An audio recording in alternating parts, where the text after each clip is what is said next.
who never went home for break. Every student left for the holidays, except her. She stayed behind every year in the empty dorms, smiling like she was waiting for something to arrive. I used to work as a residential advisor at a private girls' boarding school tucked deep in rural Connecticut. It was the kind of place with polished wood staircases, oil paintings of headmistresses past, and winters so quiet you could hear snow land on the windowsills.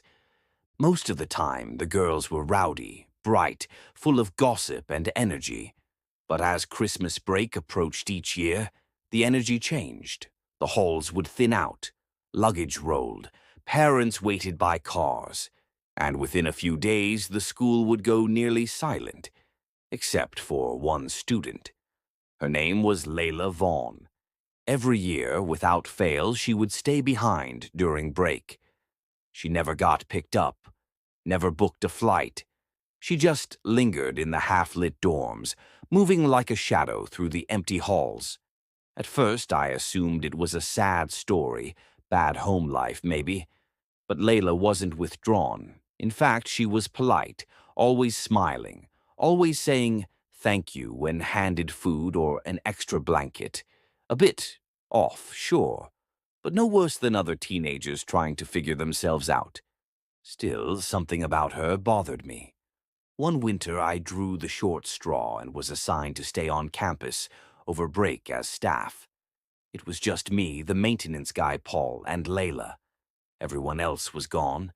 The campus felt hollow, classrooms dark, radiators ticking like old clocks, snow piling up in drifts outside the doors. The first few nights passed quietly. Leila kept to herself. She read a lot, ate in silence in the corner of the dining hall. Never asked for anything. But I noticed things, like how she never used the main bathrooms, only the old servants' one in the basement, or how she never turned on the lights in her room, or how, one morning, I passed her door and heard her speaking softly. Not to me. Not on the phone. Just whispering like she was having a calm conversation with someone on the other side of the wall. I chalked it up to loneliness. Maybe even a coping mechanism. I didn't want to pry. But on Christmas Eve, I cracked. I found her sitting cross-legged in the snow just beyond the courtyard.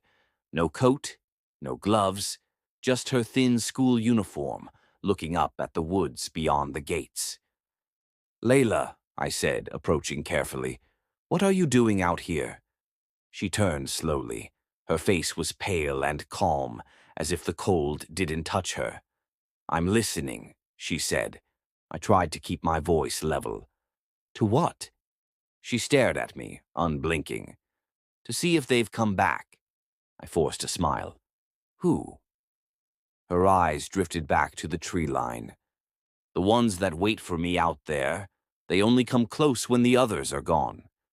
Something about the way she said it, flat, factual, made my stomach turn. I crouched beside her. "Leila, why don't you go home for the holidays? I know the school says you stay for personal reasons, but has anyone ever asked?" She didn't answer right away. Then, slowly, she said, "My parents know not to come here anymore. They stopped trying after the second year." That didn't make sense. "What do you mean?" She finally looked at me again, her voice lowered to a whisper. "They waited outside the gates one year. I told them not to. I told them they'd see it, that they'd call to me, that once you see them, you hear them in your dreams, and they know your name. But they didn't listen." She reached into her pocket and pulled out a small, worn Polaroid. She handed it to me with numb fingers. It was a photo of a car parked outside the school gates.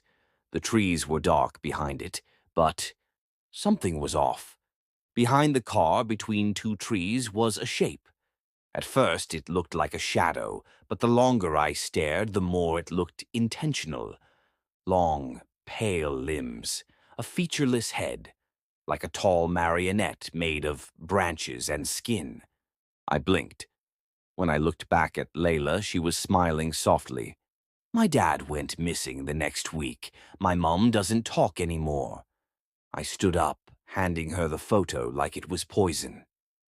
Leila, who else knows about this? No one, she said. The school doesn't ask questions. As long as tuition's paid, they don't care who stays. And I don't tell anyone, because if I do, they'll know. They'll hear me say it. A gust of wind howled through the courtyard then, and I swear to God I heard something in it. Not just wind, a whisper, just at the edge of hearing. My name. I turned and looked toward the woods. I saw nothing, but every instinct in my body screamed run. That night, I didn't sleep. I left the next morning without saying goodbye. I didn't want to hear her voice again. Didn't want to look at the tree line.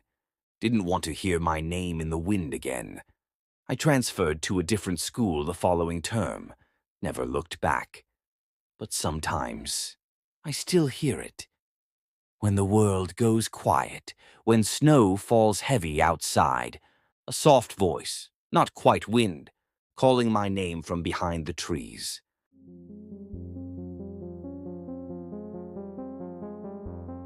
The room no one was assigned to. They told us room 313 was locked because of maintenance. But when I picked the lock out of boredom, I found someone had already moved in, and they'd been waiting for me. I was in my second year at a boarding school tucked away in the Blue Ridge Mountains, an old ivy-covered place that always smelled faintly of damp stone and varnished wood. It wasn't haunted, or at least no more than any place with century-old dormitories and flickering hall lights. We told ghost stories around campfires for fun, but no one really believed them, except maybe me. Now, back then, I just wanted some space. My roommate snored like a dying lawnmower, and the Wi-Fi in our room was basically non-existent. I needed somewhere quiet to study and maybe sneak in some late-night Netflix without him breathing down my neck. That's how I started thinking about room 313. It was on the top floor, end of the west wing, right past the music room nobody used after dark. The door was always locked, and the janitor, Mr. Bell, said it was under renovation. Thing is, in the whole 2 years I'd been there, no one had ever been assigned to 313. There were no sounds, no cleaning carts outside, no light from the transom window. Just silence. One night after dinner, curiosity and frustration got the better of me.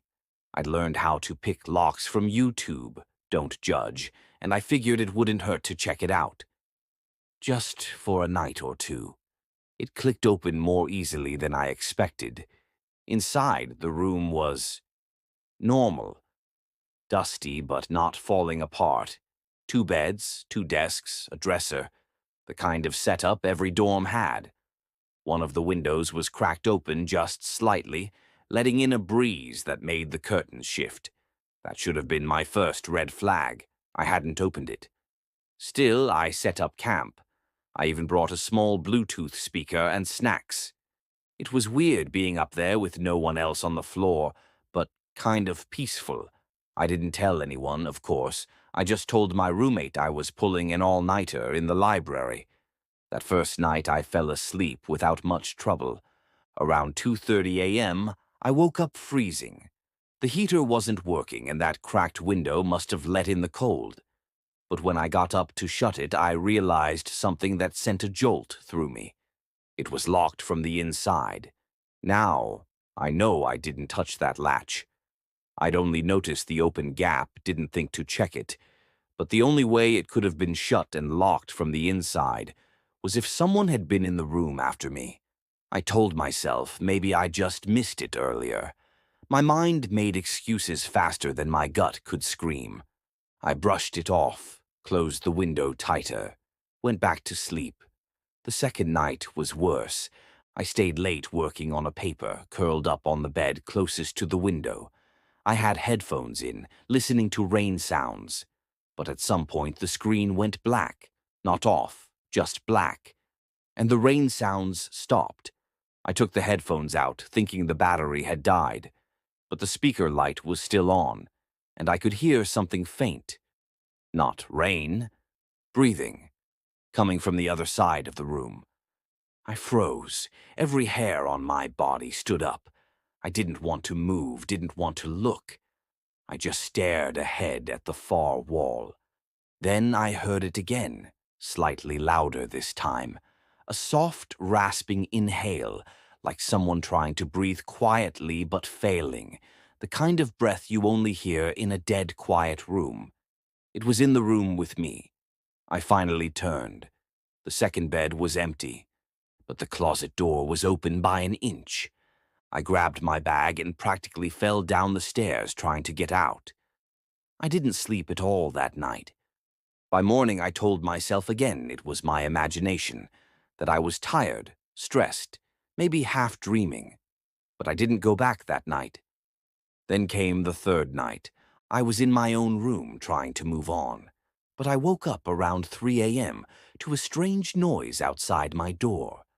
A soft, dragging sound like something heavy being pulled across the hallway floor.